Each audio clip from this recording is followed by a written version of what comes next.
me as I venture into a haunted mansion and challenge myself to uncover what really lurks inside its forgotten Rome. As I step out of my car and onto the crumbling driveway, I can feel the weight of history bearing down on me. The mansion looms above, its Gothic spires reaching towards the sky like skeletal fingers.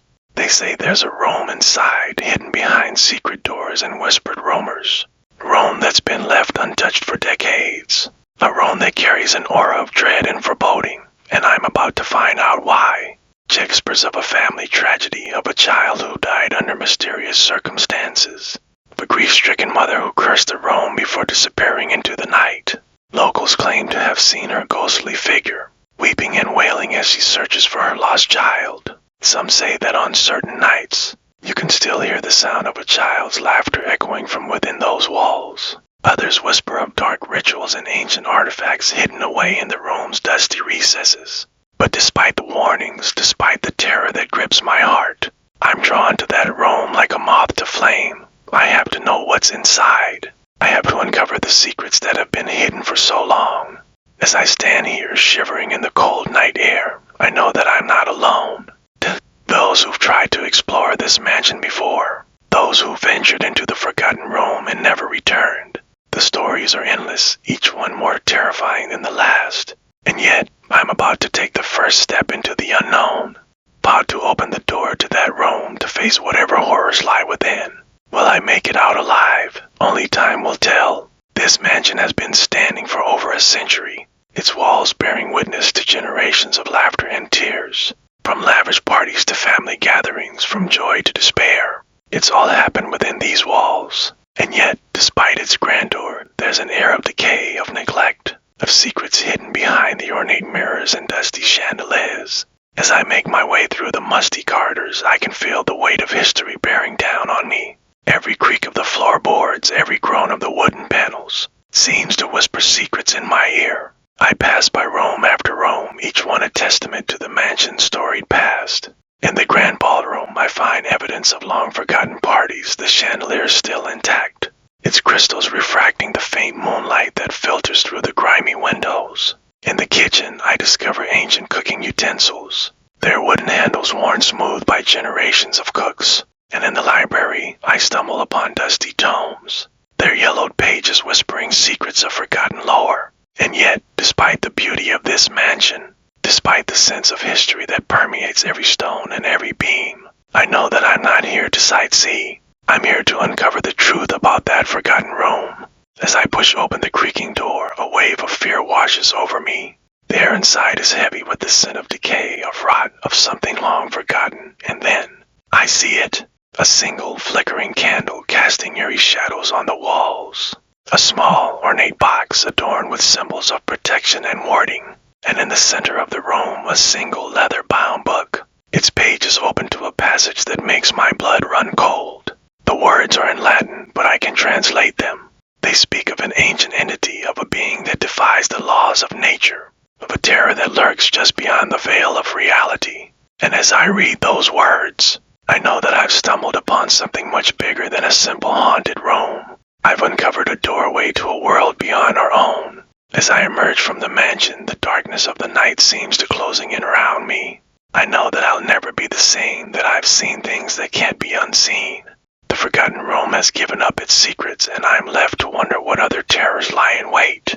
The experience has left me shaken, but it's also left me with more questions than answers. What really lurks inside that forgotten Rome? Is it a doorway to another dimension, or is it something much more sinister?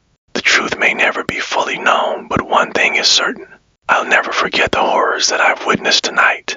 Thanks for joining me on this journey into the unknown. If you've got any theories about what really lurks inside that forgotten Rome, be sure to leave them in the comments below. And if you're new here, be sure to check out my other videos on haunted mansions and paranormal exploration. Until next time, stay curious and stay spooky.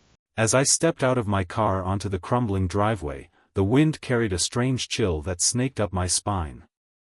The mansion loomed ahead, its Gothic spires silhouetted against the twilight sky like skeletal fingers.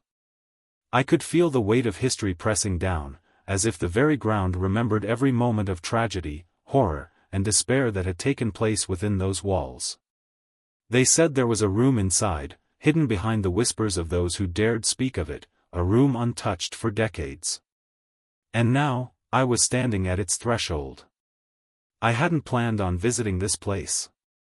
The stories about the mansion had kept me away for years.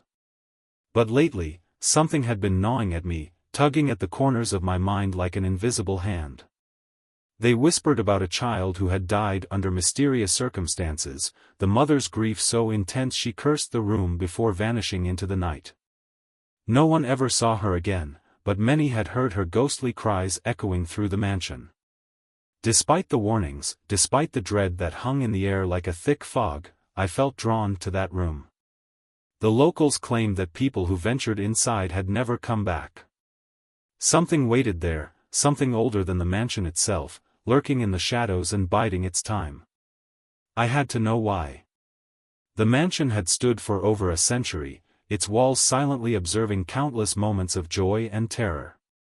The memories of lavish parties and grim funerals clung to the dust that coated the once glittering chandeliers and stained glass windows. But as I walked towards the massive wooden doors, I knew this wasn't a place of celebration anymore. I made my way inside, pushing open the heavy front door, which groaned in protest as it swung inward. The darkness swallowed me whole, and the scent of decay filled my lungs. As my eyes adjusted, I could make out the outlines of long-abandoned furniture, the remnants of a once glorious life now lost to time. The walls seemed to whisper as I moved past, the creaking floorboards beneath me adding their voice to the cacophony of faint murmurs. Each room told a story, but none so captivating as the one I sought, the room hidden in rumors, in fear. My footsteps echoed through the grand hall as I passed the empty ballroom. The moonlight cast eerie shadows through the grimy windows, reflecting off the crystal chandeliers that still clung desperately to the ceiling. Dust motes floated lazily in the pale beams, almost beautiful in their stillness. But something felt wrong here. It was too quiet, too still, like the house was holding its breath. I pressed on, passing the kitchen, where the air was thick with the ghost of ancient meals. The countertops were covered in rusted utensils, and the silence felt oppressive. I tried to ignore the uneasy feeling gnawing at the edges of my mind, telling myself it was just an old house. But deep down, I knew it wasn't. This place was alive, in a way I didn't fully understand yet. The hallway grew darker as I ventured deeper into the mansion, and the smell of rot became overwhelming. I could sense that I was getting close.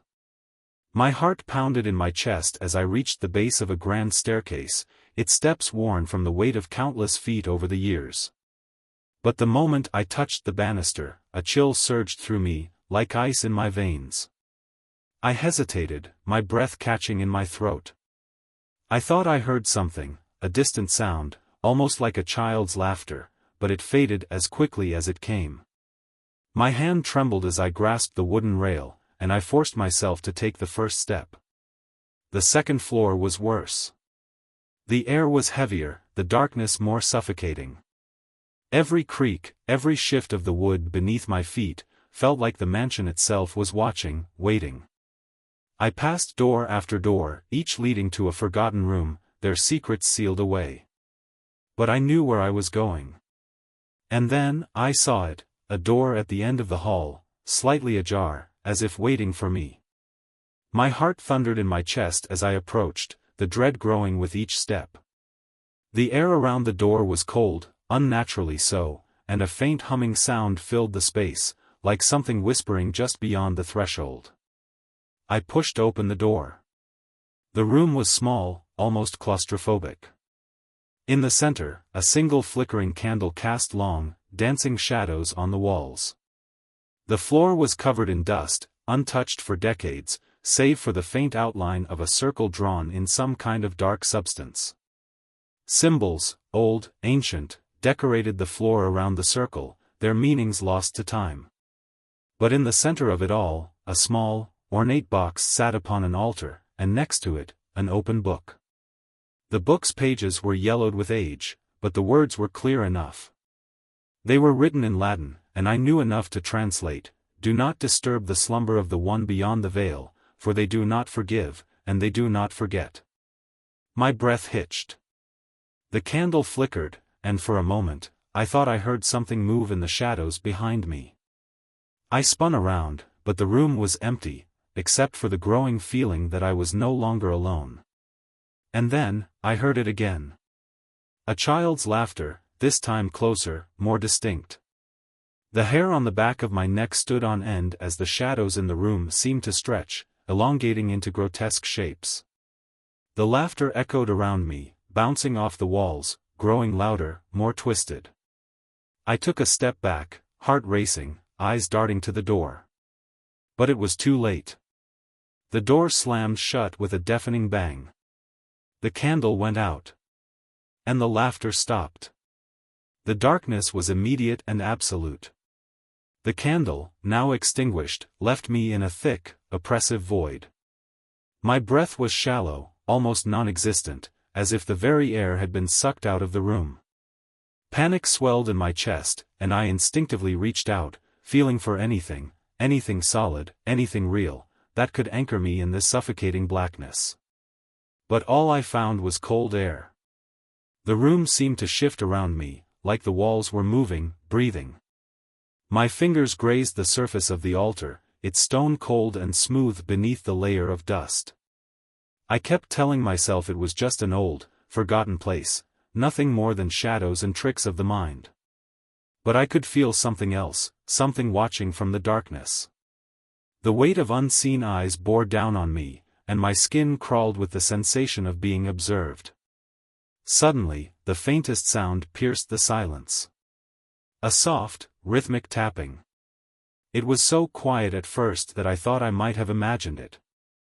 But then it grew louder, more insistent, as if something, or someone, was tapping from inside the walls. My heart pounded in my chest as the sound echoed through the room, and I could feel the cold sweat forming on my brow. I forced myself to focus, to move. I fumbled in my pocket, pulling out my phone. The screen's dim glow was a small comfort, a sliver of light in the choking darkness. I flicked on the flashlight, and the beam cut through the gloom, casting jagged shadows against the peeling wallpaper. But as I turned the light toward the door, my blood ran cold. There was someone, standing there. A figure, shrouded in shadows, barely visible. It was small, almost childlike, but its posture was wrong, unnatural. The head tilted to one side in a grotesque angle, as if its neck had been snapped. I swallowed hard, forcing myself not to blink. The light trembled in my hand, the beam flickering as it landed on the figure. And then, it moved. A sudden jerking step toward me, and the shadows around it seemed to ripple, like they were alive, swirling and pulsing. The tapping continued, louder now, like it was coming from all directions, surrounding me, closing in. "Who's there?" My voice was hoarse, barely above a whisper. I didn't expect an answer, but the silence that followed was even worse. The figure took another step, closer this time, and I could see it more clearly. A child, no more than 10, dressed in tattered clothes, its face obscured by the darkness. But what struck me, what sent a jolt of terror through my body, was the sound it made. It was laughing. Not the innocent laughter of a child, but something twisted, broken. The sound grated against my nerves, high-pitched and wrong, like nails on a chalkboard. The air in the room grew colder, so cold that I could see my breath fogging in front of me. My mind screamed at me to run, to get out, but my legs were frozen, locked in place by the sheer horror of what stood before me. The child's head twitched, jerking side to side, and the laughter intensified. My phone's light flickered again, and for the briefest moment, I saw it, the face behind the darkness. It was no child. The skin was pallid, stretched too tightly over a skeletal frame. Hollow, sunken eyes stared back at me, devoid of life, black pits that seemed to draw in the light. Its mouth was twisted into a grin far too wide for its face, jagged teeth glinting in the dim light. And then, it whispered. "Stay with me." The voice was wrong, not a child's at all. It was deep, guttural, filled with malice. The room spun, the walls closing in, and I stumbled backward, slamming into the altar.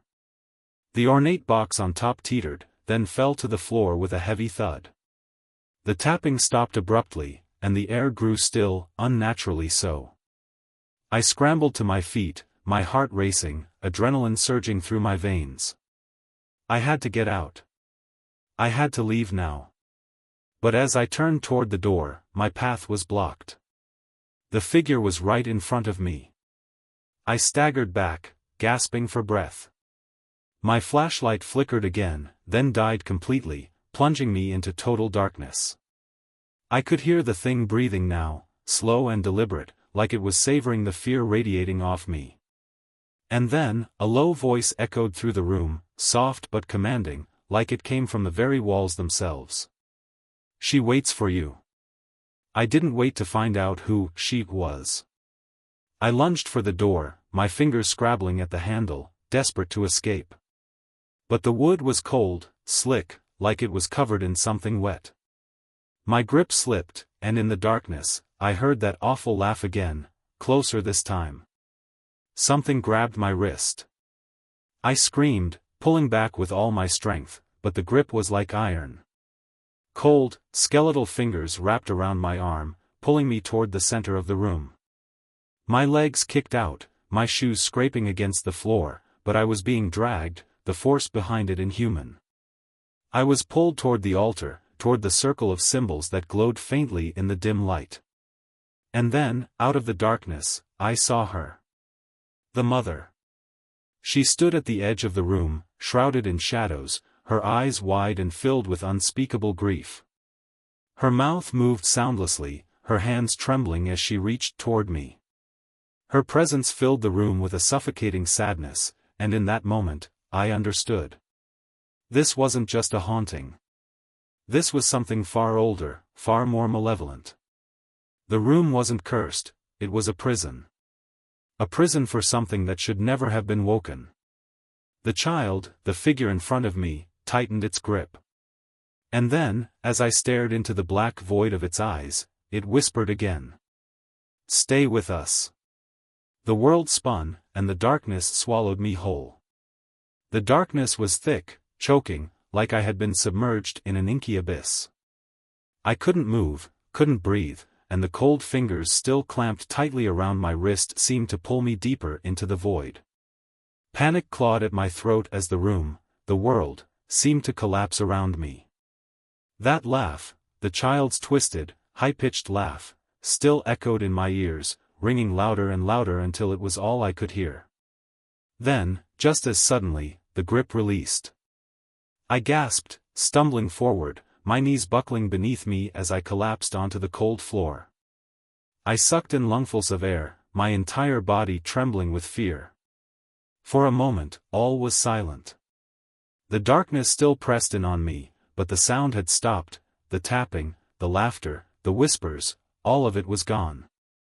Even the oppressive cold that had filled the room seemed to recede, leaving behind a strange emptiness. But something was wrong. I scrambled to my feet, heart racing as my eyes desperately tried to adjust to the darkness. I felt around me, searching for the door, for anything solid that could guide me out of this nightmare. But the room felt different, larger, more cavernous. The walls that had seemed so close before now felt impossibly far away. My foot hit something, a hard, cold object, and I knelt down, fingers brushing across a smooth surface. The box. The ornate box that had fallen from the altar. It lay on the ground, slightly ajar, the lid half open as if whatever it had once contained had been let loose. I recoiled from it, my heart thudding in my chest. Whatever was inside that box, whatever ancient thing had been bound by those symbols, was now free. A low hum filled the air, faint at first, but growing louder by the second. It was deep, throbbing, like the pulse of something immense and unseen.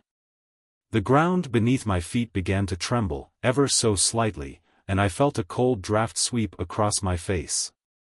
And then, I heard it. The faintest sound of a child's voice. A whisper, barely audible, like it was coming from the farthest corner of the room. It was distant, almost fragile, but unmistakable. "Help me." I froze. The voice, it was different from the twisted, malevolent laughter I had heard before. This was softer, filled with fear, desperation. My pulse quickened, a surge of confusion and dread swelling inside me. I stood still, listening, straining to hear more. "Please, help me." It was closer now. I turned, slowly, my phone still clenched tightly in my hand, though the battery was dead. I knew better than to trust what I was hearing, but there was something about the voice, something that made me want to believe. The shadows in the room shifted slightly, and out of the corner of my eye, I saw movement. There, on the far side of the room, near the wall, a small figure stood in the corner, barely visible in the dim light. It was a child, a little girl, her long hair matted, her face hidden in the shadows. She was trembling, her arms wrapped tightly around herself as if she were trying to keep warm. "Please," she whispered again, her voice trembling. "I'm lost. I can't find my mommy." My throat tightened. This was the child, the one from the stories, the one who had died all those years ago. The one whose laughter still echoed through the mansion. But this wasn't laughter. This was pure, unadulterated fear. And in that moment, I realized that she wasn't the one haunting the house. She was trapped here. Without thinking, I took a step toward her. "Who are you?" I asked, my voice shaky, uncertain. Are you the child? The one who?" She lifted her head, and my heart skipped a beat. Her eyes, wide, terrified, and filled with tears, locked onto mine. "I want to go home," she whimpered, her voice barely above a whisper. "I want to see my mommy again." I felt a pang of sympathy, a wave of sorrow washing over me. The stories, they had said that the mother cursed the room, that she had vanished after her child died. But what if she hadn't vanished? What if she had been taken? "Who did this to you?" I asked, my voice barely steady. Who keeps you here?" The little girl didn't answer. She simply stared at me, her tear-filled eyes wide with terror. And then, she took a step forward. "I'm scared," she whispered. "It's coming." The cold returned, sudden and biting, slicing through the room like an icy blade. The ground shook again, harder this time, and the walls groaned under the weight of something unseen. The humming sound grew louder, more aggressive, and the air itself seemed to thicken, like it was alive with something malevolent. I stepped back, instinctively putting distance between myself and the girl. Something was wrong. My gut screamed at me to run, to get out of the room, but my feet felt rooted to the spot.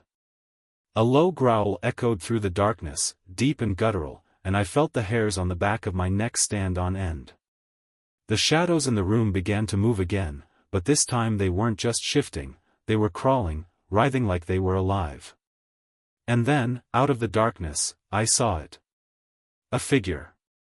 Tall, gaunt, its limbs impossibly long, its face hidden in the shadows. It emerged from the far corner of the room, its movements jerky and unnatural, like a puppet being yanked by invisible strings. Its head tilted at an unnatural angle, much like the child's, but there was something far more grotesque about this figure. It was hunting. The little girl let out a small, choked sob and backed away, her hands trembling as she pressed herself against the wall. "Please," she whimpered, "don't let it take me. I don't want to go with it."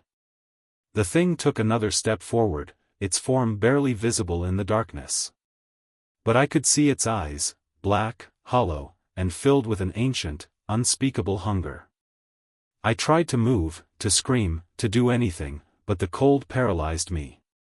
All I could do was watch as it advanced toward the child, its long fingers reaching out. And then, in a flash of clarity, I understood. The room. It wasn't just a prison, it was a feeding ground. This thing, whatever it was, had been feeding off the fear, the pain, the sorrow of those trapped here for decades, maybe longer. The little girl, she was just one of its many victims. I had to get out. Now. Summoning every ounce of strength I had left, I turned and ran for the door, my feet pounding against the floor as the room shook violently around me. The shadows reached out, clawing at my legs, but I pushed through, my mind singularly focused on one thing: escape. The figure let out a guttural howl as I yanked the door open, the sound vibrating through my bones. I could feel its gaze burning into my back as I bolted down the hallway, the little girl's cries echoing behind me. "Don't leave me," she screamed, her voice filled with terror. But I couldn't look back. I couldn't save her. All I could do was run. I tore through the mansion, the once grand halls now nothing but a blur as I ran. My pulse thundered in my ears, and my breath came in ragged gasps. The darkness seemed to close in from all sides, suffocating, oppressive. I could still hear the girl's voice, faint but unmistakable, pleading from somewhere far behind me. "Please. Don't leave me." But I couldn't stop. Something primal had taken hold, pure, animalistic survival. The air around me was heavy with the stench of decay, the rotting scent that seemed to cling to everything in this cursed house. Every step I took felt like a battle against an unseen force, as though the very mansion itself was trying to pull me back. The thing in that room, the thing that hunted the girl, was no longer bound by those walls. I could feel its presence, like a chill that lingered in the corners of my mind, pushing me forward, deeper into the mansion. The shadows seemed to pulse with life, crawling up the walls, flickering in the corners of my vision. The hallways felt impossibly long, winding, as if the house were shifting, rearranging itself to keep me trapped within its twisted, labyrinthine grip. Suddenly, a violent crash echoed through the house, so loud it made the floor beneath me tremble. I glanced over my shoulder, just a quick look, a foolish glance, and saw the shadows behind me moving unnaturally fast. Something was in them. The towering figure, the thing that had been in the room, was coming for me. I bolted up the staircase, taking 2 steps at a time. My foot slipped on the dusty, worn steps, but I caught myself just in time. The sound of its movements, heavy, deliberate, unnatural, grew louder. It was following, gaining ground, its presence a sickening weight that seemed to press on my chest. I reached the landing and threw myself toward the nearest door, my fingers fumbling for the handle. I didn't care where it led, anywhere would be better than here. The door swung open with a loud creak, and I tumbled inside, slamming it shut behind me. Silence. For a moment, all I could hear was the rapid thud of my own heartbeat, pounding in my ears. I backed away from the door, half expecting it to burst open at any second, but the thing didn't follow. It was as if the door itself had created some kind of barrier, some temporary reprieve. I turned around, trying to get my bearings, but the room I had stumbled into was as dark and claustrophobic as the rest of the house. The only light came from a single, narrow window high on the far wall, casting long, skeletal shadows across the floor. It was a bedroom, or at least it had been once. The bed, covered in a thick layer of dust, sat against the wall, its frame rusted and broken. An old dresser stood in the corner, its mirror cracked, reflecting only the dim glow from the window. I leaned against the wall, trying to catch my breath, but there was no comfort in this room. Something felt wrong, deeply, fundamentally wrong.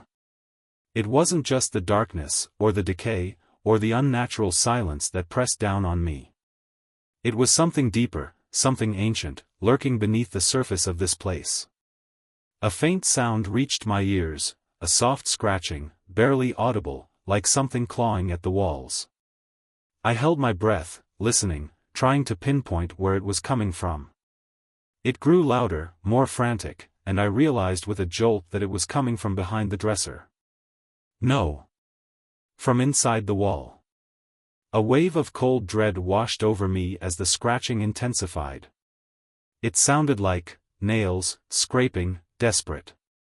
My skin prickled with fear, but I couldn't tear myself away. Something inside the wall was trying to get out. And then, a voice. Soft, barely a whisper, but unmistakable. "Help me, please." My blood turned to ice. It was her, the girl. The same voice that had called to me in the room, the same pitiful, broken plea. But how? She had been in the room with the figure, she couldn't be here. "Please," the voice whispered again, this time louder, more desperate. "I'm trapped. I can't get out." My hand moved before I could stop myself, reaching out toward the dresser, toward the sound. I didn't want to believe it, didn't want to acknowledge the possibility that something might be in there, buried in the walls. But the desperation in her voice, the pure, raw terror, cut through my fear. I had to help her. I had to try. With trembling fingers, I grabbed the edge of the dresser and pulled, straining against its weight. The wooden legs scraped against the floor, the sound echoing unnaturally loud in the otherwise silent room. My muscles screamed in protest, but I managed to drag the dresser away from the wall, revealing the old, cracked wallpaper behind it. The scratching stopped. I stared at the wall, my heart pounding, waiting for something, anything. For a brief moment, the room was completely still, and I almost believed that I had imagined it all. But then, slowly, impossibly, the wallpaper began to peel away on its own, curling at the edges like something was pressing against it from the other side. My breath hitched in my throat as a crack appeared in the plaster, thin at first but growing wider, spreading like a spider's web. Dust and debris rained down as the crack deepened, and through the widening gap, I saw it. A hand. Small, pale, covered in dirt and blood, reaching out from within the wall. The fingers twitched, clawing at the edges of the crack, trying to pull itself free. And then, with a sickening pop, the hand was followed by an arm, thin and emaciated, like it had been trapped there for years. "Help me," the voice whispered again, the sound now coming directly from the gaping hole in the wall. I recoiled, stumbling backward, horror clawing at my insides. The arm flailed, grasping at the air, and as it pulled itself further out of the wall, I saw her face, pale, gaunt, eyes wide with terror. It was the girl, but not as she had appeared before. Her skin was stretched tight over her bones, her hair matted and tangled with dirt. She looked like something that had been buried alive. "I'm scared," she whimpered, her voice weak and strained. "Please, help me." But I couldn't move. I couldn't breathe. This wasn't right, none of it was right. The thing in the wall, it wasn't a child. It wasn't human. It was something else, something much older, something pretending to be her. And then, the figure in the wall smiled. A grotesque, twisted grin that stretched too wide, too far, splitting the skin at the corners of its mouth. Its eyes gleamed with a malicious hunger as it reached for me, its fingers curling into claws. I screamed, the sound tearing from my throat as I turned and bolted for the door. The walls shook violently, plaster raining down from the ceiling as I threw the door open and fled into the hallway. Behind me, I could hear the thing pulling itself out of the wall, its limbs cracking and twisting as it crawled after me. I ran faster, my vision blurring as the house seemed to warp around me, twisting into an impossible maze. Every hallway stretched on forever, every door leading to another dead end. The air was thick with the smell of rot and decay, and the sound of that grotesque laughter echoed all around me. But then, up ahead, I saw it, the front door. It was open, just a crack, but enough to let in a sliver of moonlight. I sprinted toward it, my legs burning with the effort, the weight of the mansion pressing down on me with every step. I reached the door and threw myself through it, crashing onto the cold stone steps outside. The night air hit me like a wave, sharp and biting, but I didn't stop. I scrambled to my feet and ran toward my car, the sense of dread still clinging to me like a second skin. As I reached for the car door, I heard it one last time, her voice, faint and distant, calling from the depths of the mansion. "Don't leave me." I didn't look back. The door slammed shut behind me with a deafening finality, and the mansion was swallowed by the darkness once more. I sat in my car, my breath coming in ragged, shallow gasps. My fingers fumbled for the keys, trembling so violently I could barely fit them into the ignition. I stole one last glance at the mansion, its looming silhouette barely visible through the trees, shrouded in darkness. There was no sign of movement, no hint of the terror that had just unfolded within its walls. The place seemed so still, so silent, like it had swallowed the horrors inside whole, content to keep its secrets buried. The engine roared to life, and I didn't waste a second. I floored the gas pedal, tires screeching as I sped down the narrow, overgrown road that led away from the house. The trees passed by in a blur, the shadows playing tricks on my vision as I glanced in the rearview mirror, half expecting to see something chasing me, something crawling after me through the darkness. But there was nothing. Just the empty road, and the mansion, shrinking into the distance behind me. I drove for what felt like hours, the silence inside the car almost deafening. My mind raced, replaying everything I had just witnessed. The girl, the thing in the wall, that terrible smile. The sound of her voice, that desperate plea, still echoed in my ears, "Don't leave me." But it wasn't real. It couldn't have been real. None of it could be. I didn't stop driving until the first signs of dawn began to creep over the horizon. The pale light of the early morning filtered through the trees, and I finally pulled over to the side of the road, my hands gripping the steering wheel so tightly my knuckles had turned white. I needed to breathe. I needed to think. But my thoughts were a tangled mess of fear and confusion. What had I just escaped from? What was that thing? And why had I gone there in the first place? The answers didn't come. They never do. I sat there, staring out at the empty road ahead of me, the mansion far behind me now. The world felt so normal, so ordinary, in the light of day. But I knew better. I knew that something was still there, lurking in that house, waiting for the next poor soul to stumble upon it. And that's when I realized. The phone. I had dropped it in the mansion, back in that cursed room. I hadn't even noticed, too overwhelmed by terror to care. But now, the thought of it gnawed at me, that small, flickering piece of technology lying abandoned in the dark, in that place where the shadows moved and whispered, where things that should not exist lurked behind walls. My heart sank as I thought about what was on it. Photos, messages, memories. A digital trail that led straight to me. And worse, something else.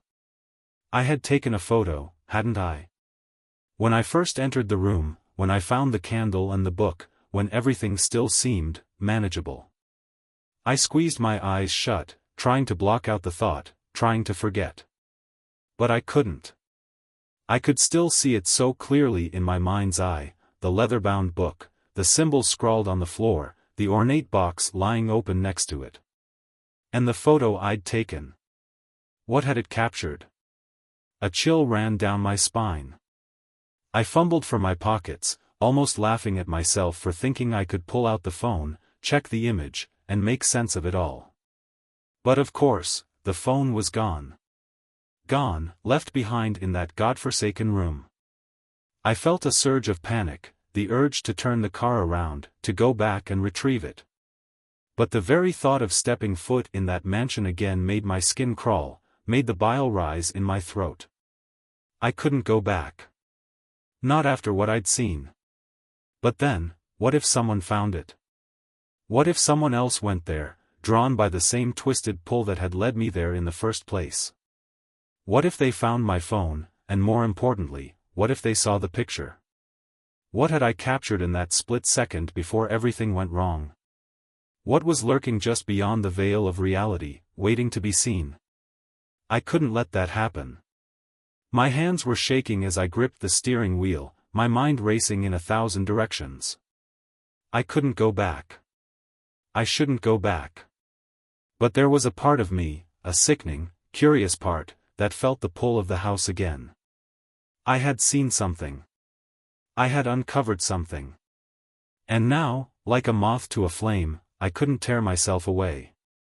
But I didn't have to go back inside, did I? Just close enough to the mansion's perimeter, enough to check if I could ping the phone, locate it from a distance. Maybe, if I got lucky, I wouldn't even need to step foot inside again. Just close enough to grab the phone and leave before anything had a chance to notice I was there. It was a terrible plan, but it was the only one I had. I started the car again, my hands still shaking as I made a U-turn on the deserted road. The sky was growing lighter by the minute, the sun threatening to chase away the shadows. I just had to be fast. In and out, no hesitation. Grab the phone, and never look back. As I approached the mansion, that familiar feeling of dread settled over me again. The air felt heavier here, thick with something unseen, something ancient. The house loomed ahead, even more foreboding in the dawn light, as though it were waiting for me, watching me approach. I parked the car a little ways down the driveway, far enough that I could make a quick escape if I needed to. My stomach churned as I stepped out of the car, my feet crunching on the gravel. The air was cold, unnaturally so, and every instinct in my body screamed at me to get back in the car and leave. But I couldn't, not yet. I pulled up the phone locator app on my spare phone, hands shaking as I waited for it to load. My heart pounded in my chest as I watched the little circle spin, my breath catching in my throat. And then, there it was, a faint signal, weak but unmistakable. My phone, it was still inside. But something was wrong. The location wasn't just in the mansion. It was moving. I watched in disbelief as the dot on the map shifted, slowly but deliberately, from room to room. It was as if someone, or something, was carrying the phone with them, wandering through the halls, through the very rooms I had fled from just hours ago. My blood ran cold. The dot stopped. I stared at the screen, my heart racing. The signal was coming from the front door, the same door I had just run through in my blind panic. And then, before I could react, my phone buzzed in my hand. A message. From my own number. The words on the screen sent a chill so deep into my bones I thought I might collapse. Asterisk, don't leave me. Come back inside. Asterisk. The air around me grew still, and as I stood frozen on the spot, I realized, too late, that I was no longer alone. Something was watching me. And then, from the direction of the mansion, I heard it. The sound of a child's laughter. The laughter echoed through the stillness of the early morning air, each note twisting in my mind like barbed wire. I froze, my body locked in place as though that sound had reached inside me, wrapping itself around my spine. The childish giggle was faint, distant, but unmistakable. I looked up from the phone, my heart hammering in my chest. There was no way. No way that laugh could be real. It had to be my imagination, or worse, some lingering effect of whatever dark presence I'd encountered inside the mansion. But as the sound hung in the air, it was clear. I wasn't imagining it. I turned slowly toward the house, its looming structure now more menacing in the pale light of dawn. The shadows that clung to its facade seemed to ripple and pulse, alive with something unseen. The front door, the same door I had burst through in my desperate escape, stood slightly ajar. That gap in the door felt like an invitation, a baited trap. I could still hear it. That laughter. It was soft, playful, but now closer. Too close. My breath came in shallow gasps, each one burning in my throat as I backed away toward the car, my hand gripping the phone as if it were a lifeline. I needed to leave. Now. But the signal on the locator app, it wasn't just still inside. It was right there, at the front door, waiting for me. And the message. Come back inside. I stared at the screen again, dread pooling in my gut. The text taunted me, daring me to move, daring me to return. But I couldn't go back inside, not after what I'd seen. The grotesque figure, the thing in the wall, that horrifying, stretched smile, it all flashed before my eyes in rapid succession, a jumbled mess of terror that made my head spin. Yet, despite everything, there was something pulling me. Not physically, but a tug in my mind, an itch I couldn't scratch. The phone was there. The evidence, the answers I might need, all locked in that device. But it wasn't just that, was it? Something deeper inside me wanted to know, had to know, what I had captured in that photograph. The laughter stopped. I swallowed hard, the silence now more oppressive than the sound had been. The air seemed to thicken, growing colder. A single thought pulsed in my mind, over and over, louder than the beat of my heart, leave now. Don't look back, But my feet were rooted in place. I glanced at the mansion again, my eyes narrowing on the faint crack in the door. It was barely open, a sliver of blackness beyond the threshold. My phone buzzed in my hand again, and the message that appeared made my blood freeze. I'm waiting. No. This was wrong. This wasn't just a haunted house, a room with some dark history. There was something more, something far worse lurking in that mansion.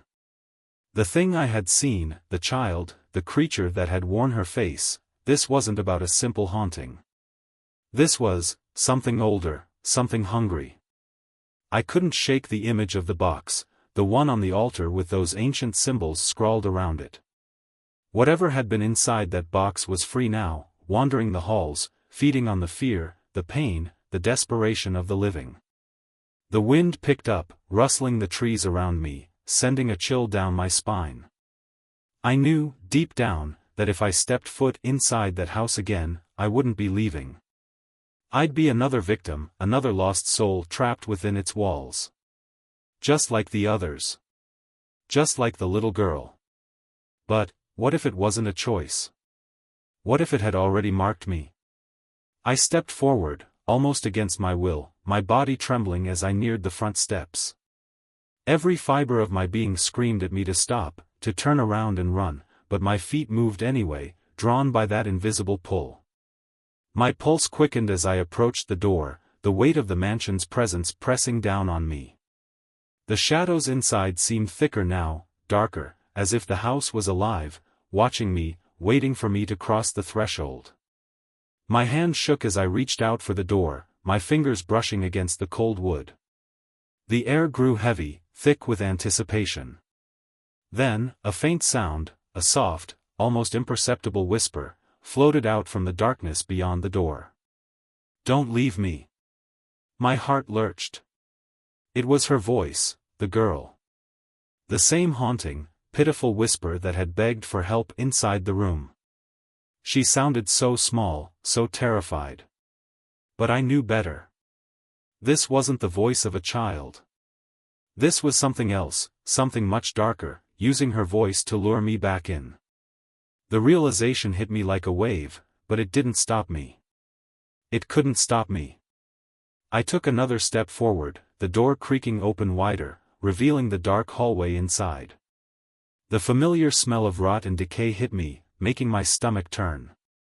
The oppressive darkness stretched before me, and for a moment, I thought I saw something move in the shadows, just a flicker of movement at the edge of my vision. But then, from the corner of my eye, I saw it. Something small, pale, and fragile, crouched at the base of the stairs inside the foyer. The girl. She sat with her back to me, her head bowed, her arms wrapped around her knees. Her hair hung in long, tangled strands, matted with dirt and grime. She was crying softly, her small body shaking with each sob. I froze.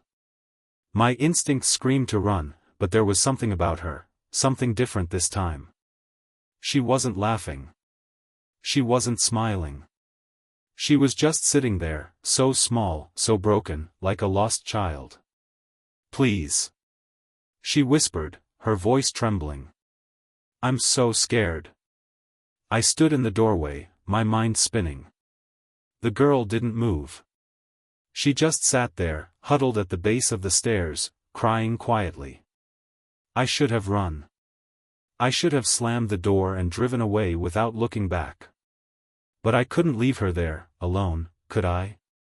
What are you? I whispered, my voice barely audible. She didn't answer.